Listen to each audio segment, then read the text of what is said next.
Bonjour à tous. Monsieur Abdoulaye Fofana, bonjour. Bonjour, monsieur. Vous êtes le secrétaire permanent du CEPSIM, entendez, secrétariat permanent du comité interministériel de l'action de l'État en mer. Exact.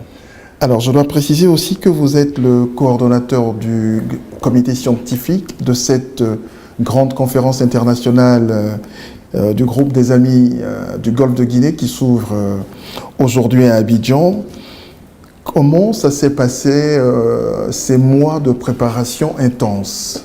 Des mois intenses, comme vous avez dit vous-même. D'abord, bonjour Monsieur Niani. En tout cas, je vous remercie de nous accorder la possibilité de parler un peu de cette conférence qui nous tient à cœur et sur laquelle nous avons travaillé pendant de longs mois.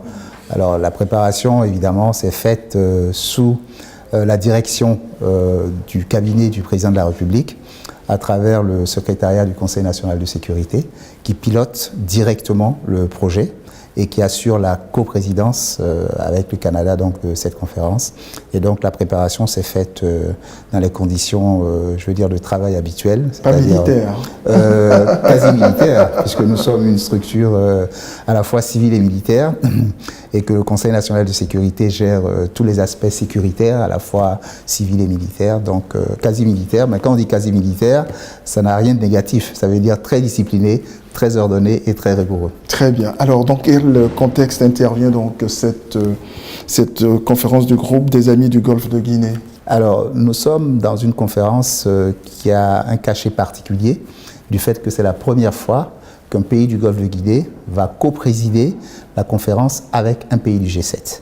Et en l'occurrence, cette année, c'est donc le Canada pour le G7 et la Côte d'Ivoire pour le Golfe de Guinée qui vont co-présider la conférence qui se tient donc aujourd'hui. Et d'ailleurs, j'aimerais bien vous demander, c'est quoi le G7++?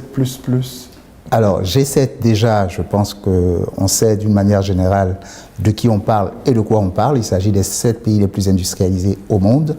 G7++ est une plateforme de coopération multilatérale dans le cadre maritime qui réunit non seulement ces grands pays du G7, mais également d'autres pays partenaires impliqués dans le monde maritime en provenance d'Asie, d'Amérique, du continent américain et du continent européen. Quels sont les objectifs de cette conférence qui s'ouvre aujourd'hui? L'objectif principal, c'est l'appui à la sécurisation du Golfe de Guinée. Le Golfe de Guinée, pour le définir très rapidement, c'est l'océan Atlantique, la partie de l'océan Atlantique qui baigne les côtes africaines partant du nord du Sénégal jusqu'au sud de l'Angola.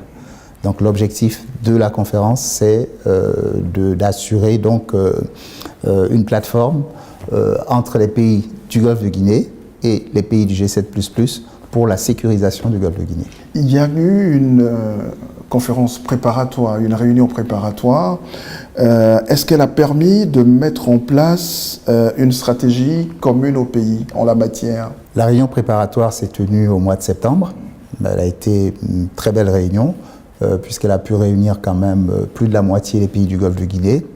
Le but de cette réunion était déjà de pouvoir s'accorder sur les grandes thématiques que nous avions prévues dans la note conceptuelle de cette conférence.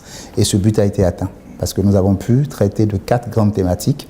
Et sur ces grandes thématiques, nous avons pu mettre en place des résolutions, des recommandations à la fois pour les pays du Golfe de Guinée et des sollicitations pour la plateforme du G7++. Et pourquoi d'ailleurs cette nécessité pour les pays de créer cette synergie d'action dans le Golfe de Guinée? Le Golfe de Guinée a été, pendant une certaine période, aux alentours des années 2010, une zone où les menaces en matière d'incidents maritimes et notamment de piraterie ont pris une importance particulière. C'est à la suite donc de la montée en puissance des menaces dans le Golfe de Guinée qu'un appel a été lancé par un président africain, en l'occurrence le président Boliaï du Bénin, pour demander l'appui de la communauté internationale pour aider les pays du Golfe de Guinée à sécuriser les eaux.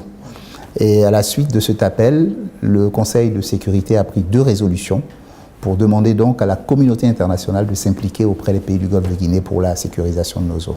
Est-ce qu'aujourd'hui nos zones sont mieux sécurisées qu'avant? Ça dépend de la période à laquelle on se situe. On va dire qu'avant 2010, par exemple. Bon, avant 2010, les choses étaient dans un état de quasi, je dirais, oui, anarchie, et même c'était une zone de non-droit, hein, totalement. Les eaux du Golfe de Guinée étaient une quasi-zone de non-droit, vu d'une part la faiblesse de nos États en matière d'équipement maritime, et surtout l'étendue des espaces à surveiller et à sécuriser. Depuis 2010, la communauté internationale et les États riverains du Golfe de Guinée ont fait de nombreux efforts et d'énormes efforts pour arriver à une situation de sécurisation qui serait acceptable si parallèlement les pirates et autres criminels sévissant en mer ne faisaient pas progresser leurs moyens d'intervention et leurs moyens d'action également. Alors, est-ce que cet effort de sécurisation de nos zones est passé par une meilleure coopération entre les États ? Elle doit passer par une meilleure coopération entre les États. Disons que c'est une des clés.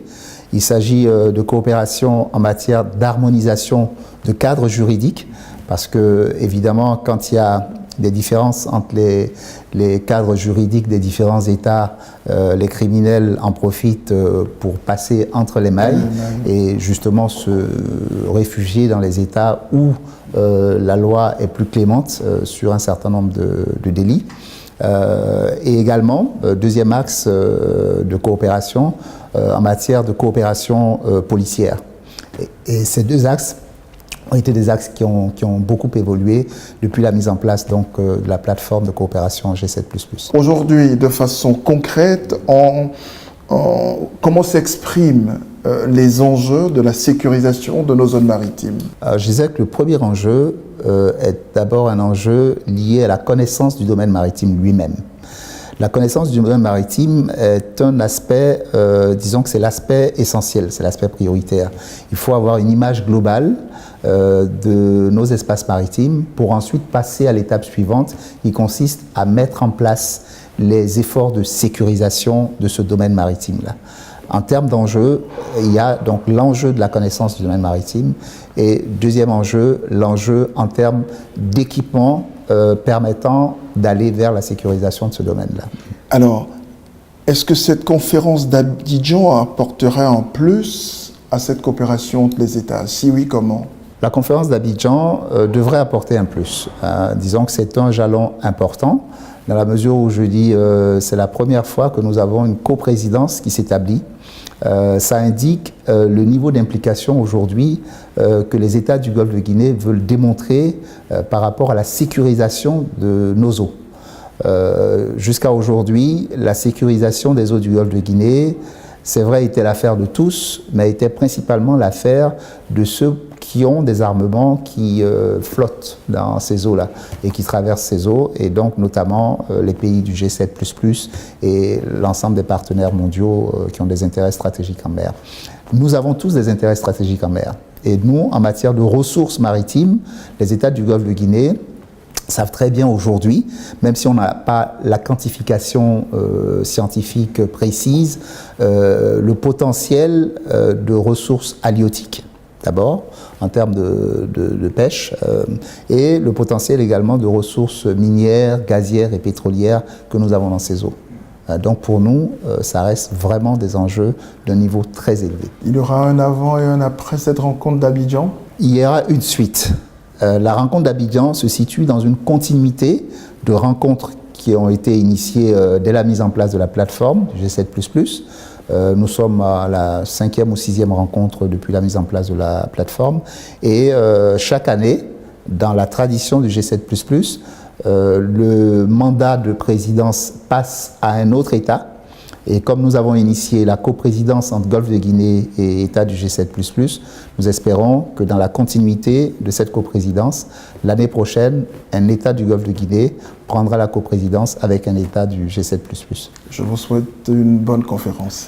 Merci, M. Niani.